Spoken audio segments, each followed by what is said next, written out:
Hi hello welcome to 6 Lawrence కు అటు దర్శక నిర్మాతగా ఇటు హీరోగా మంచి క్రేజ్ ను తెచ్చిపెట్టిన సిరీస్ కాంచనానే చెప్పాలి. కాంచన 2 సినిమాలు భారీ వసూళ్లను కురిపించాయి. అదే తరహాలో కాంచన 3 చేసినప్పటికీ ఆ స్థాయిలో ఆడలేదు, యావరేజ్ అనిపించుకుంది. దాంతో కాంచన 4 ఎప్పుడు సెట్స్ పైకి వెళ్తుందా అని అభిమానులంతా చాలా కాలంగా వెయిట్ చేస్తున్నారు.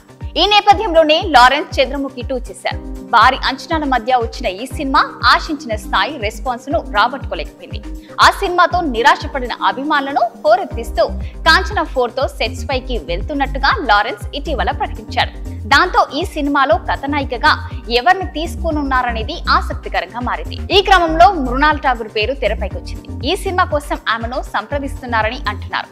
వరుసగా 2 హిట్లు అందుకున్న మృణాల్ ని ఫ్యామిలీ స్టార్ తో హ్యాట్రిక్ హిట్ అందుకుంటుందని అంతా అనుకున్నారు. కానీ అలా జరగలేదు. ఇప్పుడు ఆమె కాంచన 4 కి గ్రీన్ సిగ్నల్ ఇచ్చే ఛాన్స్